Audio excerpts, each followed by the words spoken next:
Welcome, welcome, everyone. Hop on in. So for everybody who doesn't know, I'm Coach Chris, and I'm an agent. I've been doing this since the beginning of the Affordable Care Act. I've worked at it as the assistant at healthcare.gov and learning all of that system, and transitioned to Health Sherpa when they were no longer charging people to use their platform. So I've been doing this since the beginning, and I'm a top producer at a lot of companies, and I like stacking, and that's pretty much how this all started. So I want to make sure everybody who sells the marketplace understands how this works. So I have a great team. They're on here. They will answer some questions in the chat, but today is just a random group of questions. And I have 21 questions that came. So hold off on your questions because I might answer it. If at the end you're like, what? Put them in the chat. If there's because I'm going to try and go through these fairly quickly so that I can get to all of them. If when I say something and you miss something, you can put it in the chat. And if my staff can answer it, or maybe somebody else will, like if you're just like, what did you just say? Hopefully somebody will be able to answer that because I want to try and get through all 21 questions. So thank you everybody who sent me questions. A couple I grabbed from Facebook, but most of these came directly from you guys. So that's great. Which reminds me, I have said that the income cliff is ending in 2025, but I was incorrect. It's actually ending after 2025. So it is going to go for one more year, but I still think, we still need to be bothering Congress, NAHU, NABIB now, HAPA, all of those companies. I don't think we should be waiting to the last possible second to get that fixed, because we certainly know that that's what's going to happen if we just let Congress wait. It's going to be on October 31st of 2025 before we find out whether the income cliff is coming back for 2026. I know there's many agents on here who don't even know what I'm talking about because you haven't been a part of the Affordable Care Act that long. The income cliff is the ACA was written so that only people between 100 and 400% of the federal poverty level get a tax credit. Anybody above 400% of the federal tax credit, even if it's by $1, gets 0 tax credits. So if you look at somebody this year that makes a single person who makes, I have my chart next to me, $58,320, they get a tax credit. Somebody who made $58,350, $30 difference gets no tax credit. And now their rate just increased by $300, $400, $500, $600, depending on where their age is. So this is a huge deal. It's going to be much more important than the short terms. I have now found another carrier outside of ACA for an alternative for people who don't qualify for tax credits. And one that I see all the time. What if they have a doctor outside of the network? Like 90% is in the network on the marketplace, but they have this one doctor outside. I got an alternative option. And so I will bring that person on to talk about it. Don't ask me yet. I just found it today and I was like, whoo, this is going to answer some stuff. And ironically, the commissions are better than the marketplace too. So we've got some exciting things coming up. All right, I'm going to jump right to my questions. First one is, for mammograms, does a member's yearly visit fall under preventative, no copay, specialist copay, or imaging? So the yearly mammogram is covered under preventative. And rarely does that get something different. So a mammogram, unlike a colonoscopy, is covered as preventative. If they find something, the next visit will then dictate what it's billed as. So the first mammogram is free. There was some areas of the country that tried to get around the free, and they would charge somebody basically for everything but the imaging. I saw a bill, they charged them for the nurse who basically put the boob in the mammogram to get smashed. Like, what? They charged them for somebody reading the results. But I think that has mostly been taken care of. There might be some exceptions to the rule, but the mammogram is covered 100% under the preventative. Colonoscopies, though, they aren't. If they get a colonoscopy and everything's clean, it's a preventative. If they get a colonoscopy and they find something, it's now considered a diagnostic visit and they get billed for it. Last week I talked about this. Don't let your clients be surprised. Let them make that decision. If you, they're becoming more popular, there's a $0 deductible plan in your area. I will let people know, and that's probably our most popular one, is a bronze $0 deductible. There's a copay for outpatient procedures. So a colonoscopy is an outpatient procedure. So I tell them this is free. But if they find something and they change it to diagnostic, you could be charged this. And I tell them whatever the outpatient copay is.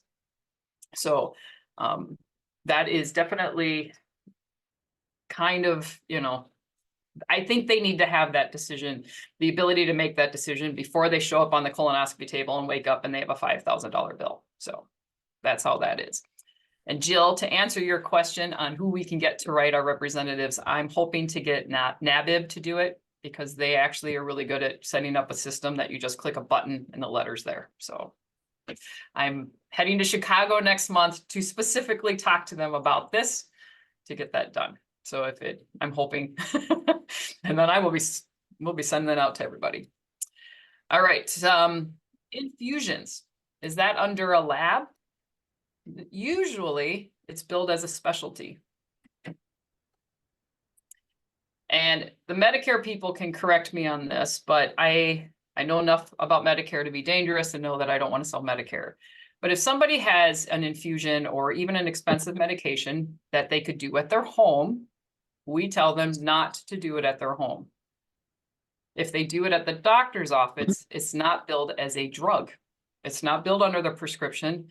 It's billed under the specialist, and it's just included. The under 65 works the same way. So if you've ever done allergy shots or medications, those, you can't do those at home. All right. They just won't let you in case you have an allergic reaction. You have to go to the allergist doctor to get those shots. It's not covered under a prescription.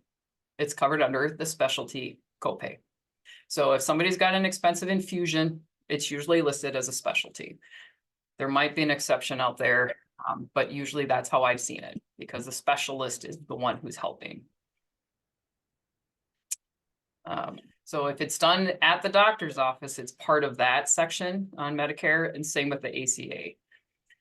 All right, outpatient services. What does that mean? Well, there's a lot of outpatient services. My dermatologists are a great one. If they remove a mole, that's an outpatient. Surgery where you don't stay, outpatient services. Getting cataracts removed, outpatient services. So outpatient services is a huge list. If you really want to know, you're going to have to talk to your hospital or your carriers and say, can you give me a list of, they won't give you an exhaustive list. Even if they give you an exhaustive list, they'll still say, there might be some exceptions, but that's who you need to talk to.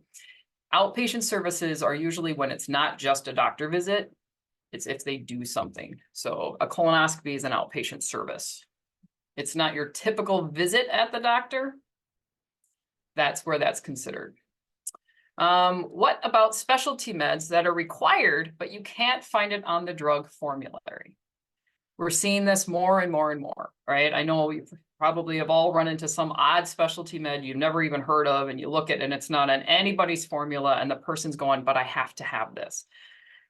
So how this works is you have to have an inpatient or in-network doctor, the person who's prescribing this drug, write to the insurance company explaining why it is medically necessary. This is also the answer for somebody who is lisinopril. I think that's the generic version. And then there's a brand drug. There are some people that the generic doesn't work for. It just doesn't. So they need the brand drug. The doctor, it's the exact same way. An in-network doctor has to write to the insurance company about why they must have this medication. And if the insurance company agrees, if the in-network doctor writes a compelling reason, then they accept it. If there's some odd medication out there for, I don't know, some, the disease of the toes, they can't say, well, no, you can't have that drug. There's no other drug out there. They may say, well, you need to try these other drugs first. Well, if you've never tried those other drugs, you're probably not going to be able to get the specialty med. But if you have tried those drugs, if you've done the step therapy, again, the doctor has to say, and they've already tried the step therapy. And these were the results. This is why we're requiring the specialty med. So then the insurance company makes an exception to the rule for that one person, for that one med, and it's going to be listed as a tier 4, or tier 5, however how many tiers your company has. It's going to be listed at that top end. Definitely look for coupons for those people that are in those specialty meds. In fact, with the specialty meds that are that specialty usually have payment programs. I mean, they want consumers to use them because that's a bit of their experimenting. They can take all the results from that. So there's a ton of patient programs out there for people who are on those very high specialty meds. Diabetic sensors. What is a diabetic sensor covered under? So all those new diabetic sensors are under durable medical equipment. Durable medical equipment is another one, kind of like outpatient services. It's a catch-all for a lot of things. Durable medical equipment can be the needles and the sensors for diabetics. It's an oxygen tank. It's the tubing that somebody might need for a colonoscopy bag, the bag itself. So kind of think of it, if it's a physical thing that's needed, that goes under durable medical equipment. Now, durable medical equipment is another covered oddly. Typically, it was applied towards the deductible. There are some insurance companies that have copays for durable medical equipment. Well, if it says it's $1,000, let's just say $1,000 copay for durable medical equipment, somebody's not going to pay $1,000 for their insulin needles. So, I mean, that just means there's a copay, and until it costs more than $1,000, the insurance isn't kicking in. So it would just go towards their max out of pocket, whatever they're paying. So durable medical equipment, again, huge bucket of equipment. So look at the insurance. Often, just like outpatient services, you can ask, can you give me a list of the durable medical equipment list? Mental health benefits. Which copay am I paying? Am I paying specialty meds or specialists or what? If you look at the bottom of on the marketplace, when it's got that little, here's this description and the benefits. Down at the bottom, it will show the copay for counseling. So counselor mental health benefits has its own specialty.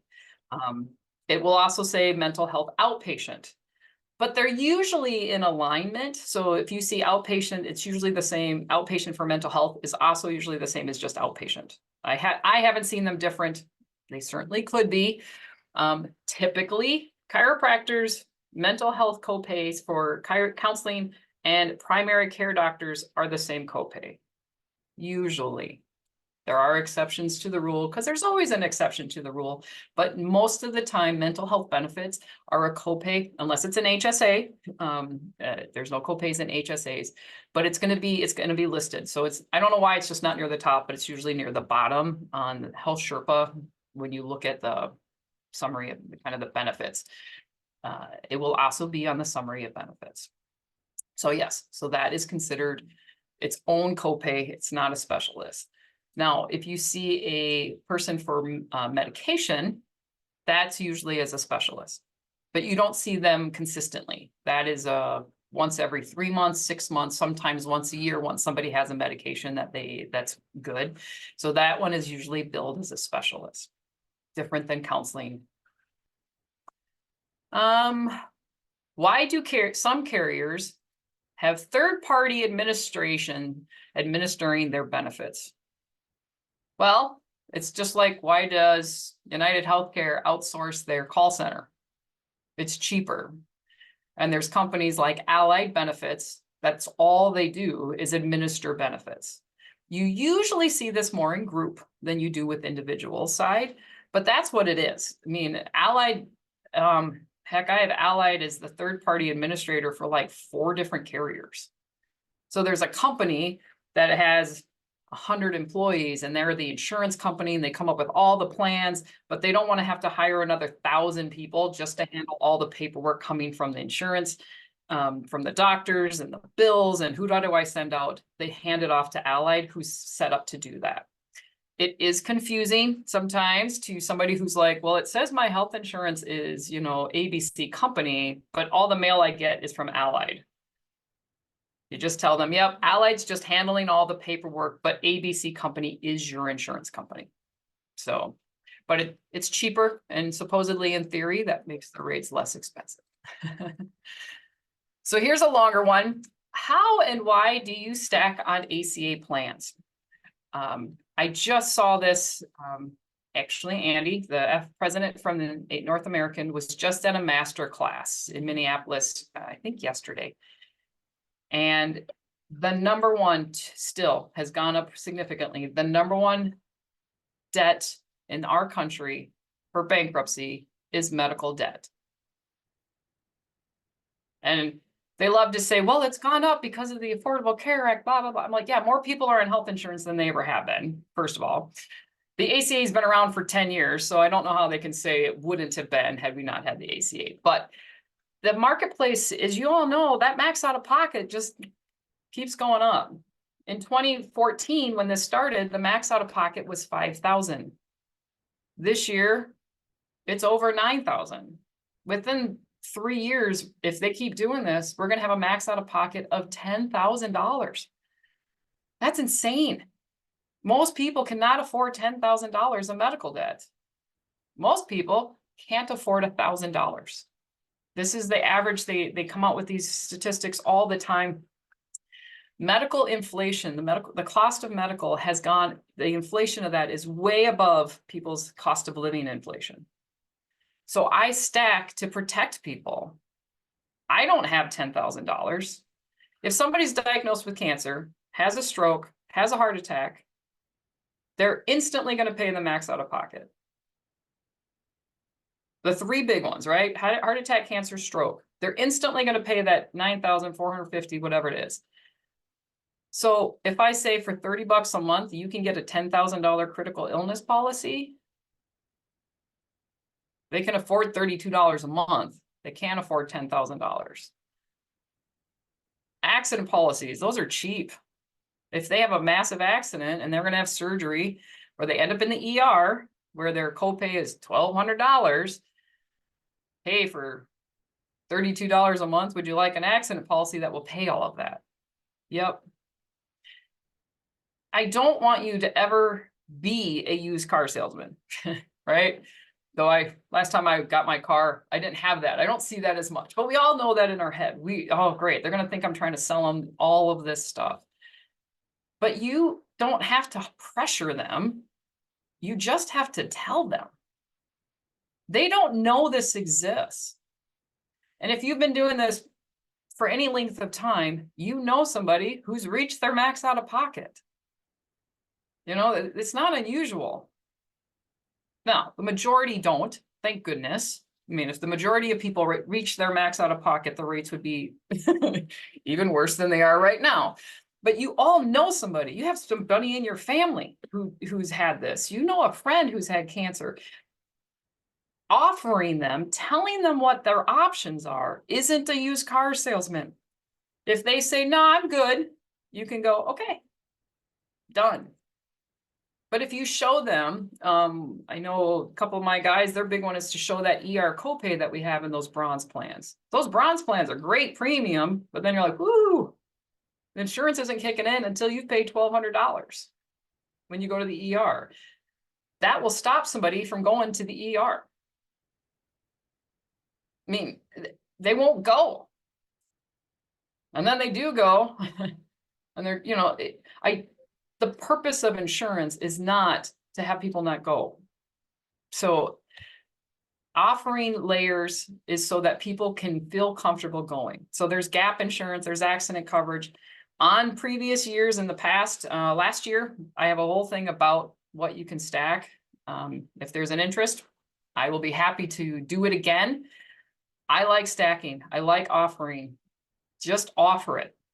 You know, if you can offer dental, you can offer accident. Get that one down, then go, okay, start offering critical illness. Just offer it. 25% of the people will probably take it. And I will tell you, we get that call all the time. Thank you for giving me that coverage. My husband had a stroke and it paid the whole bill. I hit my head with a tree branch, had stitches in my head, the accident covered it. We get calls thanking us for those ancillary, those layered products all the time.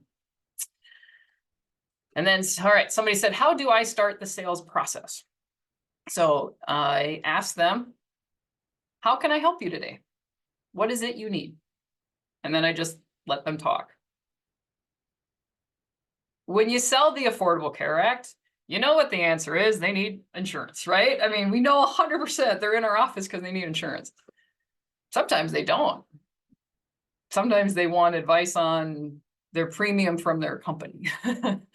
Sometimes they're talking about their kid that you didn't even know. They've got a 25-year-old who is going to get kicked off their the plan.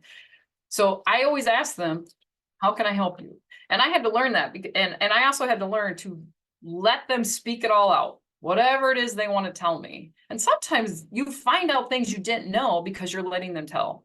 They're like, well, I'm leaving my plan at my company and, you know, the health insurance, but, you know, I got glasses. I need contacts every year that you may not have heard if you had just skipped right to health insurance. Or, you know, they're going to tell you what they need. Now, sometimes they tell you what they need, and then you realize as you're talking to them, they need something else because they just don't know the process. It was really hard for me. I mean, especially, with open enrollment, right? It's moving. I'm like, get in, get out, get in, get out, get in, get out. I got another person sitting in the lobby, and I started kind of riding over people because I knew what they wanted. Looking at their income, I already know what plan you're going to pick. I mean, after about the first week, you kind of know what everybody's going to do. But they don't know this. It's their first time in my office.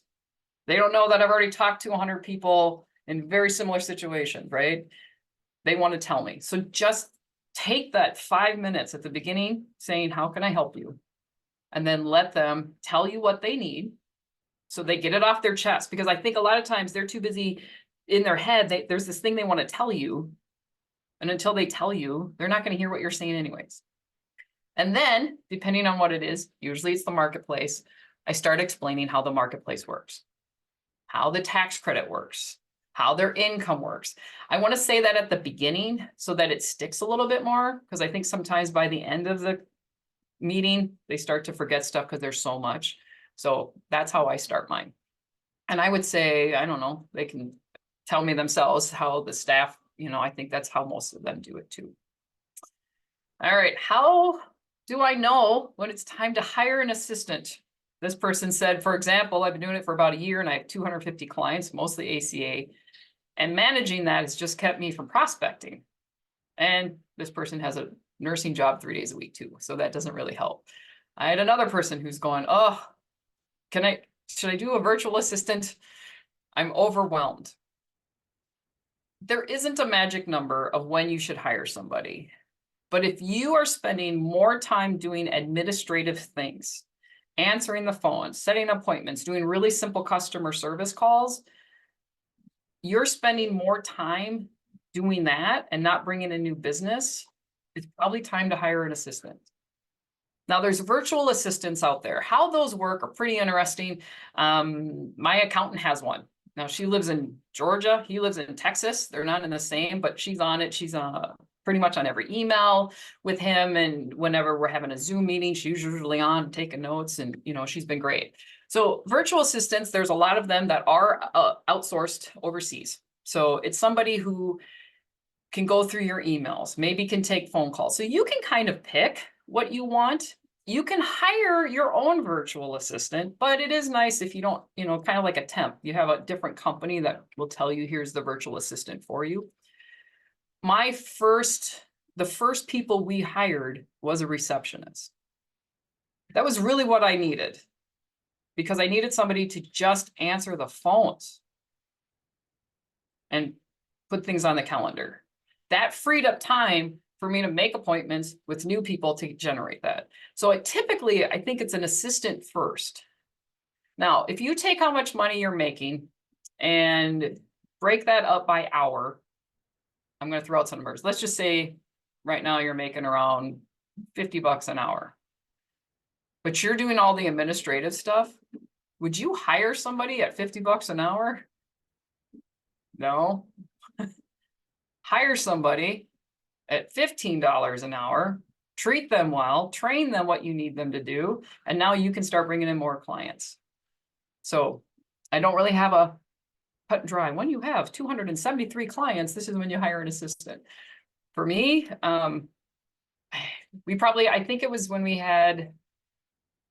went from 300 to 600 ACA clients during an open enrollment that we need a full-time receptionist. When there was only 300 between the two agents and myself, we could kind of handle it. But after that, it was like, no, now there's 600 clients that I'm working with, trying to help customer service. But everybody's got a different number. When you spend more time helping than prospecting and new people, that's probably the time to hire somebody. So then the next question is, well, when do you hire an agent? And do you hire them as an employee, W-2, or as a 1099?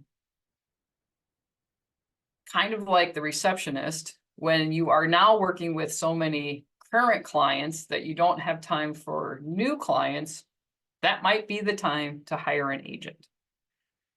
I can't tell you whether it's better to do a W-2 or a 1099. We have chosen to do the route of a W-2.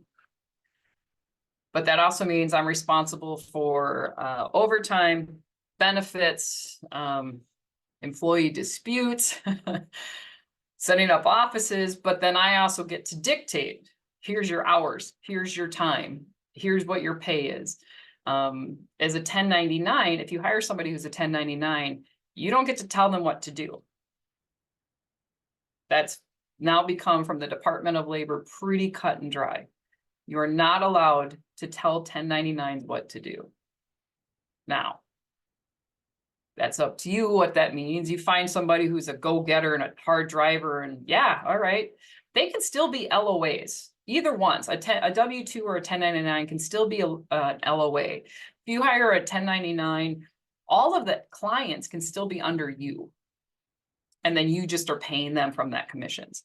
Same with the W-2. In our office, everybody, the Next Step Insurance, my insurance company, the clients are under that company. I don't have them under the different agents. It makes life easier because if somebody leaves, retires, quits, or is fired, I don't have to worry about trying to transfer everything. It's still under Next Step. They do sign kind of a not so much a non-compete, because now that's also part of the Department of Labor has says you can't do non-competes, but we say you can't take the proprietary stuff. The clients belong to us. They're not allowed to just run around and send letters to everybody. But if one wanted to leave and they opened up a shop next door and clients wanted to go to them, then we didn't do a good job as a company. I didn't do a good job to the employee, and I didn't do a good job to the clients that they stick with us. One of the things I was told, and it stuck out the most, because this is the second question, is then how do I keep them from leaving and taking their business with them? Is if you're going to hire people, what are you providing that they can't provide for themselves? If you're making them do all of the work and you're not giving them anything, well then yeah, why would they stay for you? So what are you offering that they can't do themselves? When we started this, what we were offering was a reputation that we were so busy that we weren't prospecting, but we had more clients than we know what to do with. If any of the agents, especially at the beginning, left, they don't have that. So what are you going to give them that they can't get on their own. So that's how you keep your agents, and that's how you keep them from leaving without taking all of the clients with them. Question 14, you mentioned talking to businesses. Is there a PowerPoint for businesses you use? So this is kind of a yes and no question. I do not have one that I send to businesses. I like the personal touch for businesses. So the answer is no. But the answer is also yes, because if I have done a couple classes for our county for employers, that telling them that they can afford to offer their employees benefits. So I do have a PowerPoint about that. And I literally, it's a PowerPoint that is literally from what is group insurance and the ancillaries, and that you don't have to pay for ancillaries. Like, I kind of touched everything. In fact, it's a little overwhelming sometimes. So I do have a PowerPoint that I mentioned so that's for classes, but not something that I do specifically for businesses. So if you are part of your chamber, or last week we talked about classes. If you want to do a class for businesses, that's what you can kind of do. I just want to be the expert. I want to educate people in businesses, particularly small businesses, that there's always an option of benefits you can offer to your employees. And then, what are you contracted with? Pet insurance. If you got contract for pet insurance, absolutely stick that in. Millennials want pet insurance. And after COVID, I mean, a lot of the humane societies emptied out. A lot of people have pets. Offer pet insurance, put that on there. But if you have no interest in selling pet insurance, then don't put that as one of the benefits, right? So just show which ones that you have that you can do. All right, next question, 15. What is the difference between embedded and non-embedded deductibles? This is not as common as it used to be on the marketplace, but every once in a while you will see it. So I'm going to share this screen, give you the exact definition, because embedded deductibles and non-embedded, if you put somebody in the wrong one, it can cause problems.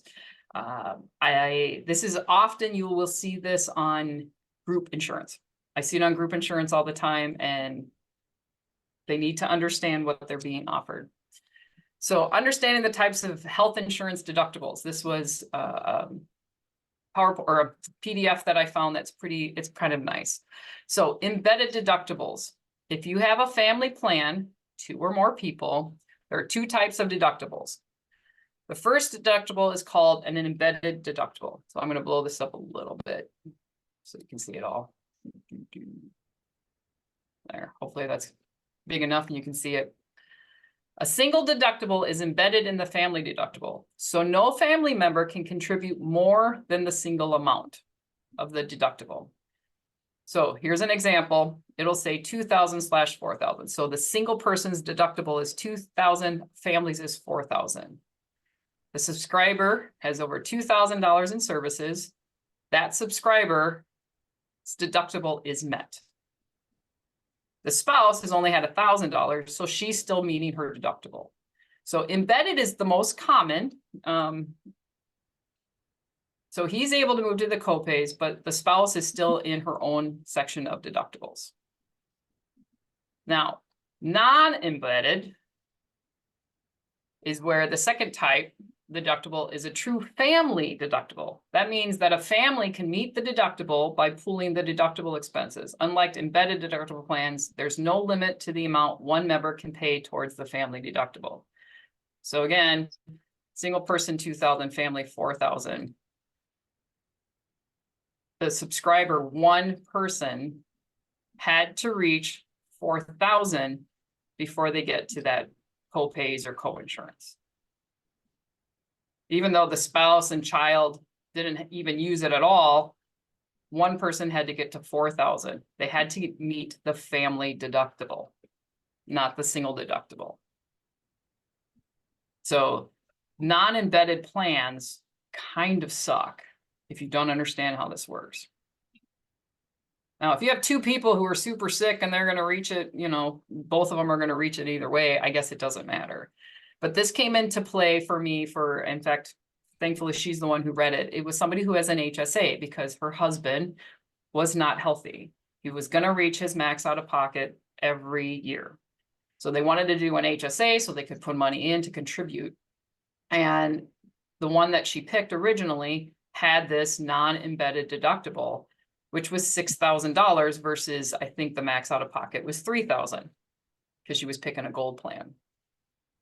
So if she had not noticed that, she was thinking, all right, my husband's is $3,000, awesome.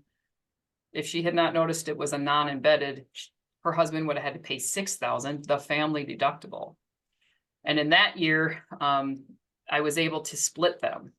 I put them into two different policies because that was that company. They only had the non-embedded plan.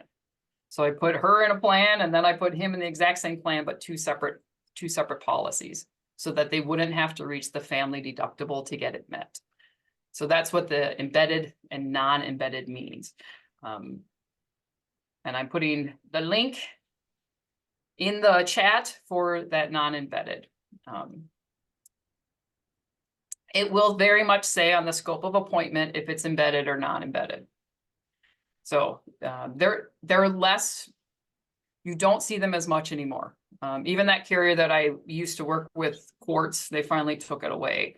So and I think it's because the individuals that are signing up don't know what that means. Heck, agents don't know what that means. I didn't know what that meant. You know, first time I'm like, what is that? You know, had to look it up. So they were, for good reasons, they got rid of the non-embedded plans. So it's not common, but it is there. And like I said, I do see it more with group. United Healthcare has a ton of those, and I will weed those suckers out because employers, I'm lucky if the employer tells people they have insurance, much less the details of what the insurance means. So I definitely don't ever quote, personally, I never quote the non-embedded plans. They're cheaper for a reason because that family now has to pay a significantly higher portion until the insurance carrier kicks in. So try and stay clear of the non-embedded plans. The only advantage is that they're cheaper. So, all right, question 16. The family glitch has a ton of potential. Do I have a specific training for the family glitch? No, but I am going to be talking about it in the future. There are some questions. In fact, I'm going to talk about the two of them.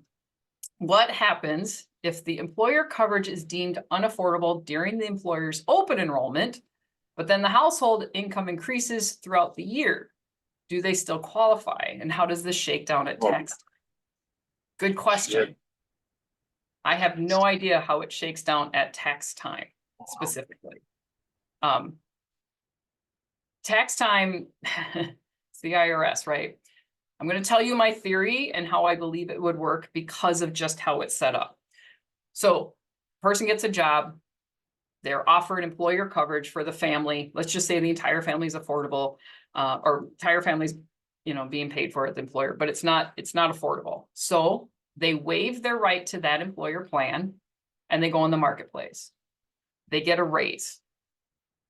They can't go back on the employer plan, right? They already waived it. So I don't think the IRS is going to penalize them for something that they can no longer do. In fact, if you go into the marketplace and you say somebody's offered coverage, it'll say, are they eligible right now? Can they get it right now? Well, no, they can't. So then you have to tell them, okay, next year, when your employer is offering your employees open enrollment, it'll now be affordable. Now you have to go on your employer plan. Okay, does that kind of make sense? Because if you go, well, now it's affordable, well, they don't get it. It's not offered. They have to wait till the family glitch comes. Now, tax time, I've never seen it. I do have a question out to my CPA to see if they have ever come across this, if they have an answer. I have never seen it in 10 years. Has anybody given me this? But again, the family glitch has not been around that much. Unfortunately, a lot of CPAs don't even know how it all works anyways, but we'll see if I can get an answer on this because that's a good question. So then the second part of that question was, so what about John, whose current family is currently uninsured? He is offered employer-based coverage that he is considered affordable, but the family is not. So does the family's portion is considered unaffordable? Does that give him an open enrollment on the marketplace to enroll the family? No. They didn't have insurance. They chose, for whatever reason, to not have health insurance before he got the job. So just having unaffordable insurance through the employer is not an SEP. My suggestion would be take the employer plan until open enrollment. And then during the open enrollment, we'll get your family on the marketplace and off of your employer's plan.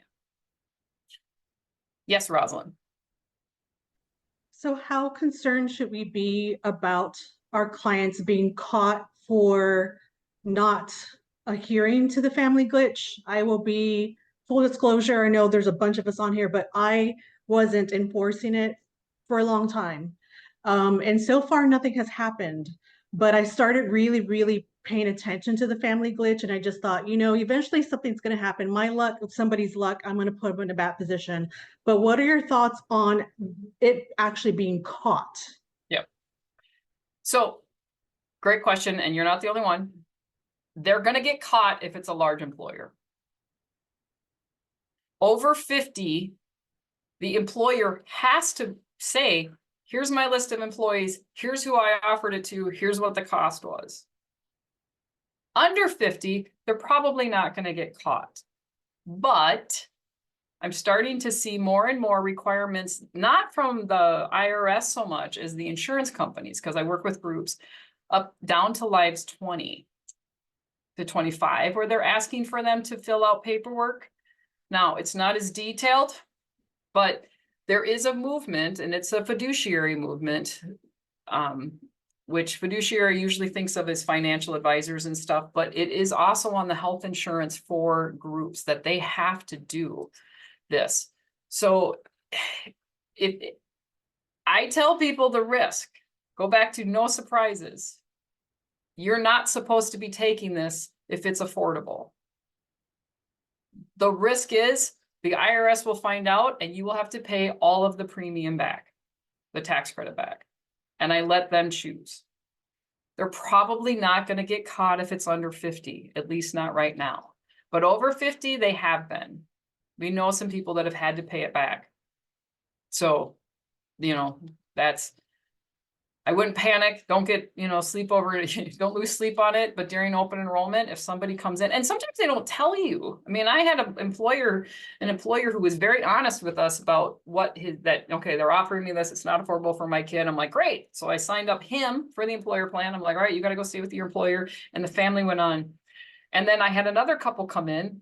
I did not know they worked for the same company. They never told me. So I signed them up for the marketplace. Well, then the first couple found out and they're like, wait a minute, how is that possible? And so then I told, I said, just remember, they're at risk. I told you the same risk. It's possible that you might have to pay this back. Now they haven't because it's a smaller company. But I didn't even know. I mean, that second couple never even told me. So don't lose sleep, but during open enrollment, just kind of bring it up. If you have employer coverage and it's affordable, you're not technically qualified for the marketplace and you could have to pay it all back. Question 18. All right, we're almost there. How do I handle mid-year income changes, especially when it changes the person's CSR coverage? Go into previous classes. I have a whole hour just about that, how to handle that. You don't want to change their income mid-year. The marketplace system is just not smart enough to not change them mid-year, because that's exactly what would happen. They would lose their deductible, all of a sudden they're got a higher one, and they haven't even made that income yet. It's just a projected income. So go look at the ACA Academy YouTube channel. You will see I have a whole thing on just that. Multiple residents. I have a client living in 2 parts of the country throughout the year.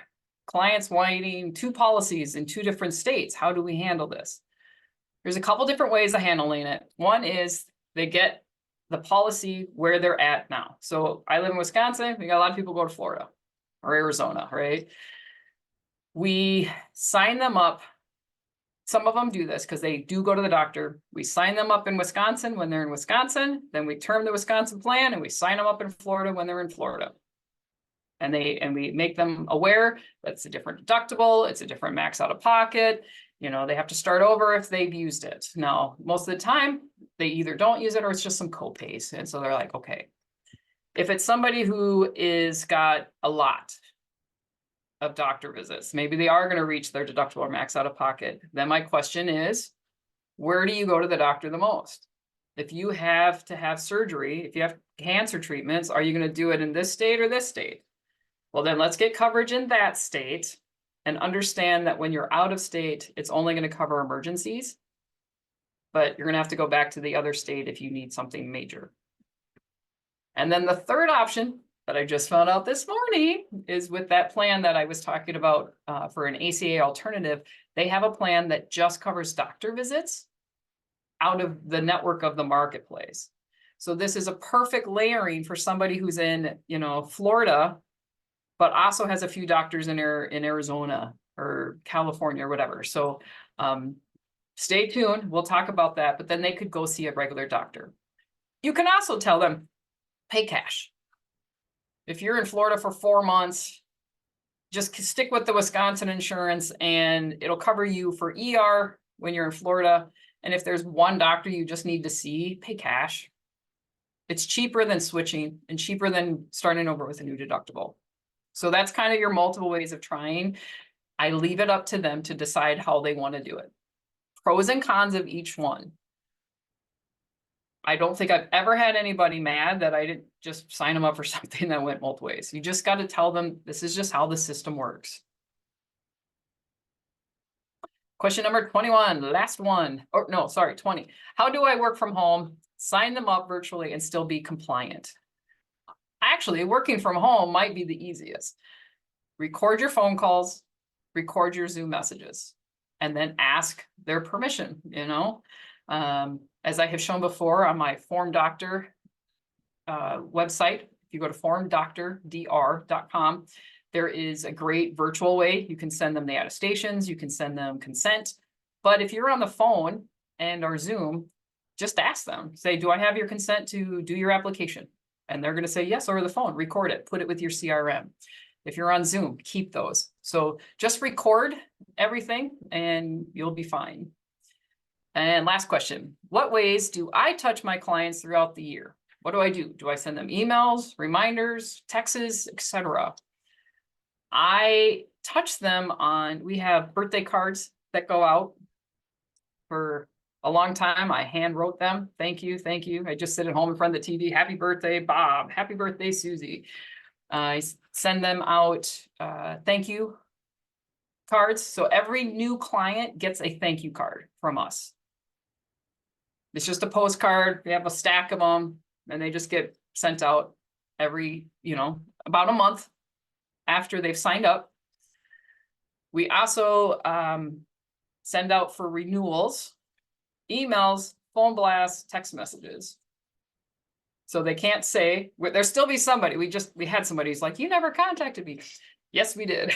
We email, we phone call blast, and we text.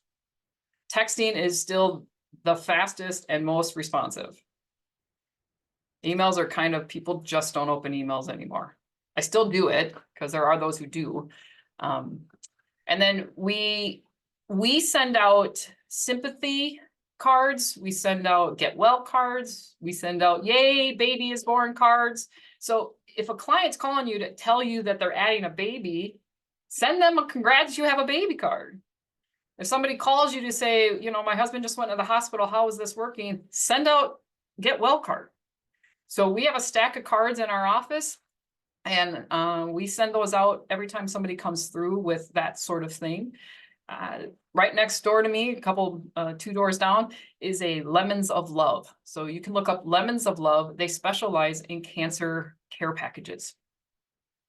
We've sent a couple of those out. So when somebody sends out, somebody let us know they're going through cancer, I just went over to Lemons of Love and it's some anti-nausea tea and some comfy socks. And it was just kind of, it's a nice little care package specifically for cancer.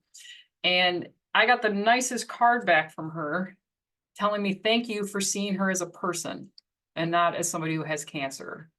I'm like, oh man, got a little flip there, right? Because she's now in the world of everybody's talking about her cancer, right? That's all they see. But, you know, and I get that they're at the doctor's office, you know, the doctor's all worried about the cancer. So that's the just care, right? Now, of those birthday cards that we send out and everybody gets one, most, I will say, probably go, really? And throw it away. But do you know how many people email us, message us on Facebook, see me in person? Well, thanks for that birthday card. The truth is I don't sign them anymore. I have too many. So I have, I get them from Posty Card. There's plenty of them. Send out cards is a great one that you can just have that one automatically send stuff out. So there's all these different types of programs out there. Posty Card, I signed it, thing and scanned it, and it looks like my signature. But we get people that say thank you, partly because people don't mail cards out anymore. So ours are silly and goofy and they're insurance related. It's like, you know, here's your insurance policy of funness for the year, you know. Posty Card's got a bunch of insurance ones. So that's how we touch base. And then we usually have, because again, we are a brick and mortar, we have an open house usually once a year. So that COVID kind of threw some things in there, and we didn't have one last year, but we will this year, partly because we're doing construction, but partly because we need to get back into that. And so we have an open house, and I like to bring in alternative medicine information or ways to, we had a lady from Shackley talk about household chemicals and the dangers of household chemicals. Oh, okay. You know, we've had somebody who talked about parasites. We had somebody, the chiropractors, come talk about chiropractic. So I'm trying to get them to do things that for wellness, so they don't have to use the insurance. So those are the ways that I touch, that I go out and touch my clients throughout the year. And Jason, you asked me what was the name again, but I don't know what name you're specifically referring to. Jill, I see. Yep, that Sam entered. So you asked, who do we use for mass texting? Haymarket is who we were using. I really enjoyed them. I thought they were great. I would still use them if it wasn't in our CRM. So Jason, yes, Lemons of Love. So if you look up Lemons of Love, you can just order stuff online, and they have, I don't know how many companies they have. They have quite a few, like, centralized offices, but you can have this shipped anywhere in the country. So Lemons of Love specifically for cancer. They don't do other things.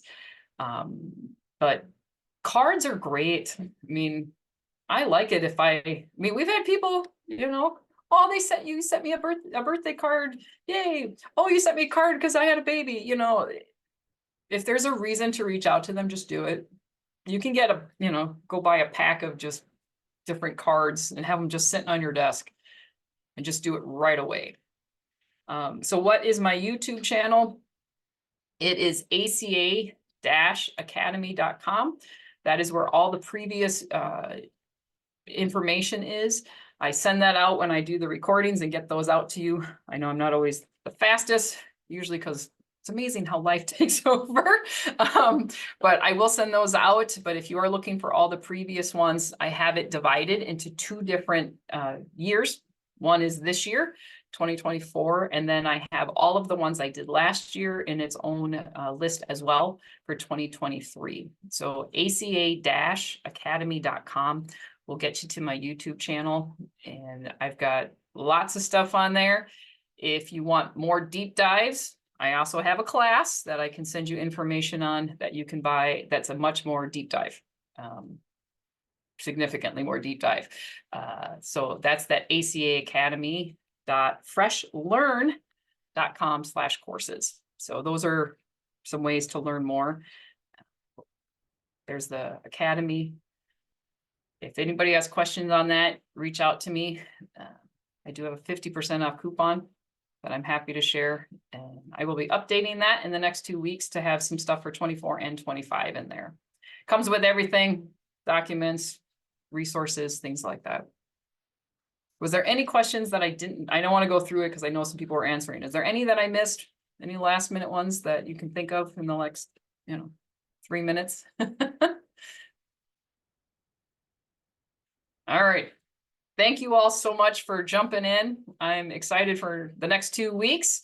And thank you, Brian, for saying the course is well worth the money. Appreciate that. Got some other things coming up and I'm excited to share. So you guys have a great rest of the week and we will talk to you next week. Thanks, everyone.